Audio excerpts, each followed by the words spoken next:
Hello दोस्तों, आपको interview series में खुशामदीद। और आज की इस इंटरव्यू में हम बात करने जा रहे हैं assistant director IB intelligence bureau BPS 17, जो कि फेडरल पब्लिक सर्विस कमीशन की तरफ से इंटरव्यू कंडक्ट किया जाता है। तो इस वीडियो की मदद से आपके साथ इंटरव्यू शेयर करना चाहता हूं। और इंटरव्यू स्टार्ट करने से पहले आप देख सकते हैं मेरा विजिटिंग कार्ड। आप मुझसे कांटेक्ट कर सकते हैं। मोबाइल नंबर, ऑफिस विजिट या इसी यूट्यूब चैनल के कमेंट सेक्शन में आप मुझसे कांटेक्ट कर सकते हैं। चैनल को सब्सक्राइब, वीडियो को लाइक और दूसरों के साथ शेयर ज़रूर करें ताकि दूसरों की रहनुमाई और आपके लिए सदका जारिया हो सके। तो वीडियो को स्टार्ट करते हैं। और आप देख सकते हैं कि interview for the post of assistant director IB मतलब इंटेलिजेंस ब्यूरो बीपीएस 17 का एक इंटरव्यू है जो आपके साथ शेयर करना चाहता हूँ। ये बड़ा ही दिलचस्प एक इंटरव्यू है जो आपके साथ शेयर करना चाहता हूँ। आपको ये वीडियो देखने के साथ साथ इसमें नॉलेज और एंटरटेनमेंट भी मिलेगा। तो वीडियो को स्टार्ट करते हैं। और आप देख सकते हैं कि ये असिस्टेंट डायरेक्टर का इंटरव्यू है जो इंटरेस्टिंग स्टोरी ऑब्लिक इंटरव्यू मैंने आपके साथ इसमें पहले ही लिख दिया है। जैसे मैंने आपको बताया कि ये एक इंतहाई अमेजिंग इंटरव्यू है जो आपके साथ शेयर किया जा रहा है। Interview dated 24/10/2022। ये 24 तारीख 10वां महीना 2022 का एक लाहौर सेंटर का इंटरव्यू है। मतलब जब आज मैं ये इंटरव्यू शेयर कर रहा हूँ तो ये सुबह का ही एक इंटरव्यू है जो आपके साथ शेयर किया जा रहा है। इंटरव्यू कुछ इस तरह से कि entered into the centre at 9:30 AM। सुबह 9:30 बजे इंटरव्यू सेंटर में दाखिल हुआ। And was asked sit in the waiting room. और कहा गया कि आप इंतज़ार करें इंटरव्यू रूम में। ये आपको याद रहे कि ये मेरे जो स्टूडेंट हैं उनका इंटरव्यू है आपके साथ शेयर किया जा रहा है। और ये अब अल्हम्दुलिल्लाह क्वालिफाइड हैं। बहरहाल तो इनको कहा गया कि आप इंतज़ार गाह में इंतज़ार करें। फेडरल पब्लिक सर्विस कमीशन के जो वेटिंग रूम होता है लाहौर सेंटर में, वहाँ पर इनको कहा गया कि आप वेट करें। There were 4 other candidates as well. वहाँ पहले से ही 4 कैंडिडेट्स मौजूद थे। Within 1 minute I was called for the documents verification. तकरीबन 1 मिनट गुजरने के बाद मुझे कहा गया कि आप अपने डॉक्यूमेंट्स चेक करवाएं, वेरीफाई करवाएं। देयर आई न्यू दैट भाई का पहला नंबर है इंटरव्यू देने में। कि फिर वहाँ पर पता चला कि ये इंटरव्यू देने में मेरा पहला नंबर है इंटरव्यू का। I got nervous a little bit tired due to travelling. Then I motivated myself कि नो प्रॉब्लम, देखा जाएगा। कि मेरे जो स्टूडेंट हैं उन्होंने खुद को मोटिवेट किया कि कोई मसला नहीं और इंटरव्यू हो जाएगा और जो होगा वो देखा जाएगा। बहरहाल after 5 to 10 minutes I was called for interview and staff asked to wear coat. यहाँ पर आपको याद रहे या बल्कि मैं बताता चलूँ कि इन्होंने जो ड्रेसिंग रखी थी वो फुल सूट रखा था। इंटरव्यू पैनलिस्ट 2+1 मतलब टोटल 3 पैनलिस्ट में इनके इंटरव्यू कंडक्ट करने के लिए मेम्बरान थे। Chairman, IB official and other member. Chairman federal public service commission, IB official मतलब जो जिस इदारे के लिए इंटरव्यू दिया जा रहा है उसका एक नुमाइंदा, और तीसरा मेंबर, थर्ड शायद कोई साइकोलॉजिस्ट या फिर कोई इस तरह का था। बहरहाल चेयरमैन साहब ने खुद इंटरव्यू स्टार्ट किया और इन्होंने सबसे पहले हाईलाइट किया कि यूर तखल्लुस। अब एक नाम के साथ तखल्लुस होता है, जैसे भाई उर्फ या औरंगज़ेब उर्फ या इस तरह के कोई जो तखल्लुस होते हैं नेम के साथ। तो कभी कभार आपको अपने नेम के मुतालिक, कभी कभार नहीं बल्कि आपको फॉर लाइफ टाइम अपने नेम की मीनिंग और तखल्लुस वगैरह याद रहना चाहिए या फिर इसका पता होना लाजमी है। उसके बाद नेक्स्ट इनसे क्वेश्चन किया गया कि you have done masters in from university of $1,000,000 question. अब यहाँ पर इनसे सवाल किया गया कि आपने मास्टर्स डिग्री हासिल की है। सब्जेक्ट का नाम यहाँ पर हाइड है क्योंकि ये इनकी प्राइवेसी है। फ्रॉम यूनिवर्सिटी ऑफ, यूनिवर्सिटी का भी नाम नहीं बताया गया। और फिर उसके बाद $1,000,000 क्वेश्चन जो हमेशा हमारे यहाँ पूछा जाता है या फिर इसका आइडिया नहीं होता, तो वो सवाल है कि why do you want to do this job.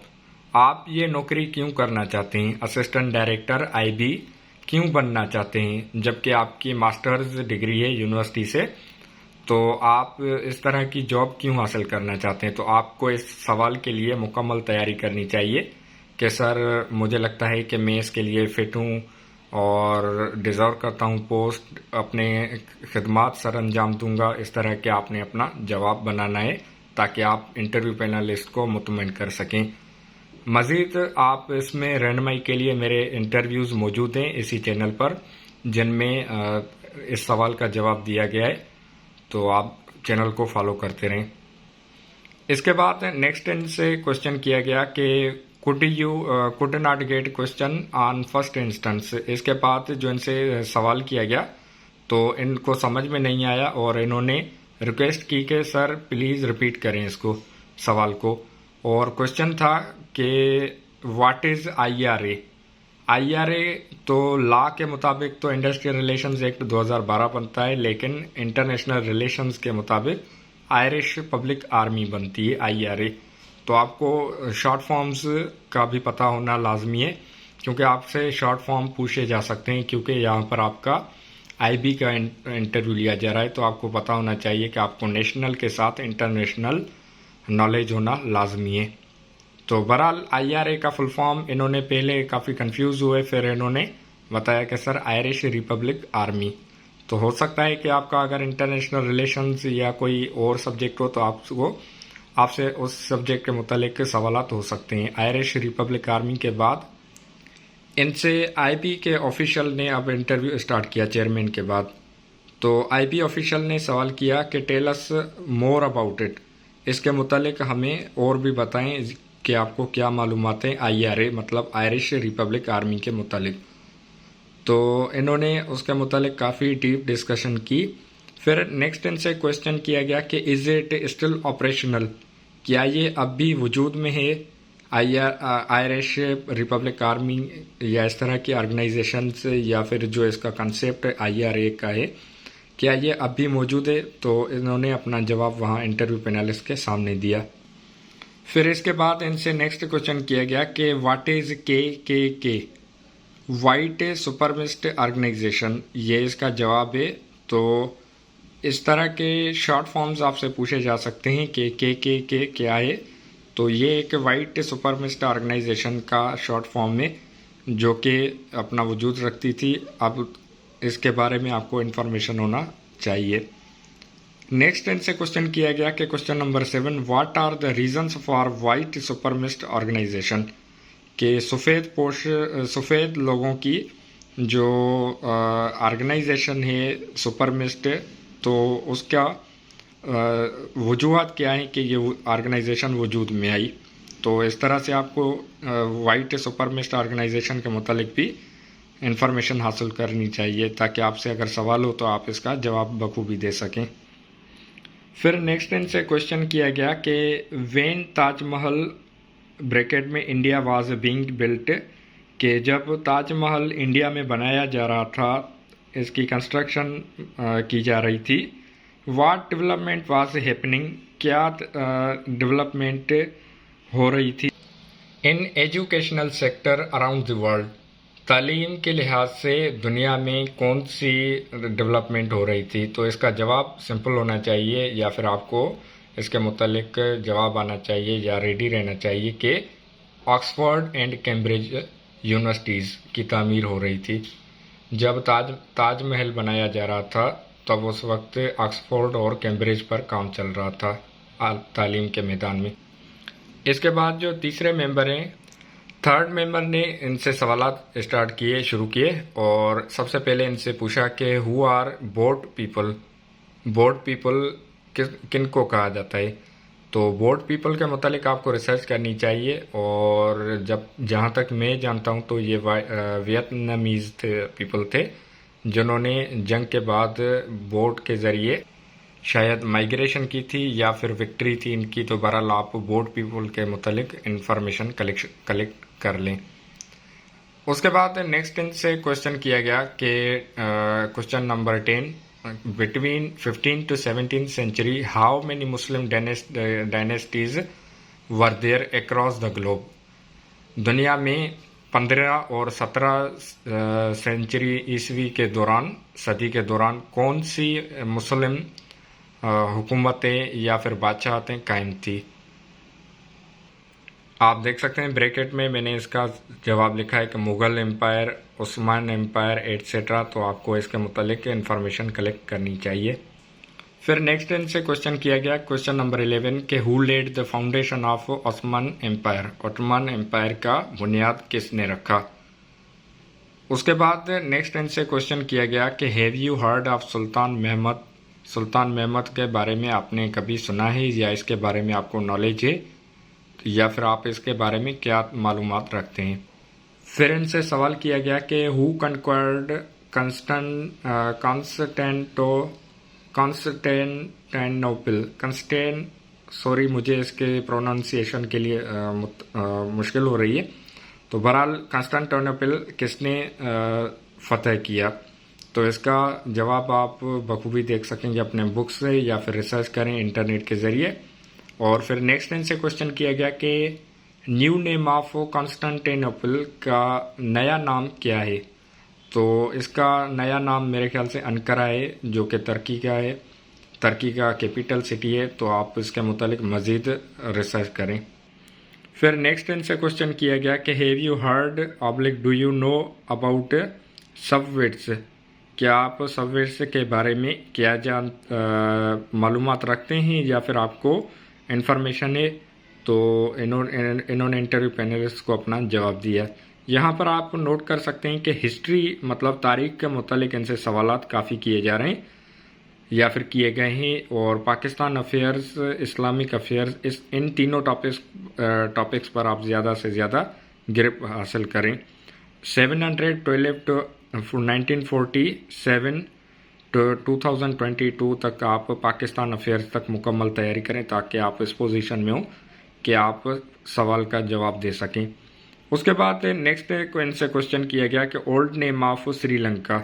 Sri Lanka का पुराना नाम क्या है? अब आप यहाँ देख सकते हैं कि जनरल नॉलेज से इनका सवाल किया गया। तो श्रीलंका का पुराना नाम सैलन है, जो आप देख सकते हैं मैंने ब्रैकेट में लिखा हुआ है। उसके बाद नेक्स्ट इनसे क्वेश्चन किया गया कि वेयर इज़ मलेशिया? मलेशिया कहाँ पर है? उसके बाद नेक्स्ट इनसे सवाल किया गया कि is it just an island comma no land borders? क्या ये सिर्फ एक आइलैंड है मलेशिया और इसके कोई भी ज़मीनी हदूद या बॉर्डर नहीं लगते किसी भी मुल्क के साथ या नहीं है? तो इसके मुतालिक आपको जवाब आना चाहिए, आप इस पर रिसर्च कर लें। नेक्स्ट इनसे क्वेश्चन किया गया, क्वेश्चन नंबर 19 के do you read books recently books? क्या आप बुक्स मतलब किताबें पढ़ते हैं और माजी करीब में आपने कौन सी किताब पढ़ी हुई है? तो आपको इसका अंदाज़ा होना चाहिए या फिर आप इस पर तैयारी कर लें कि आपने रिसेंटली कौन सी बुक पढ़ी है, इसका नाम और ऑथर्स एट्सेट्रा के मुतालिक आप मुकम्मल तहकीकात रखें अपने पास। फिर इनसे नेक्स्ट क्वेश्चन किया गया कि व्हाट इज़ इट अबाउट? तो आपने जो अभी करीब में बुक पढ़ी है या फिर जिसका नाम आप बता रहे हैं, तो इसके मुतालिक आप मुकम्मल मालूमात रखें, क्योंकि आपसे इस मुतालिक सवाल किया जा सकता है कि ये किस टॉपिक या किस मौजू के मुतालिक है। फिर नेक्स्ट इनसे सवाल कंटिन्यू किया गया कि व्हेन इट वाज पब्लिश्ड? तो ब्रैकेट में आप देख सकते हैं कि कंप्लीट डिटेल मैंने लिखा हुआ है कि आपको इसके बारे में कंप्लीट डिटेल नॉलेज होना चाहिए जो बुक आपने रिसेंटली पढ़ी हुई है। उसके बाद आप देख सकते हैं अब तकरीबन इनसे 26 मतलब 26 के करीब सवालात हुए।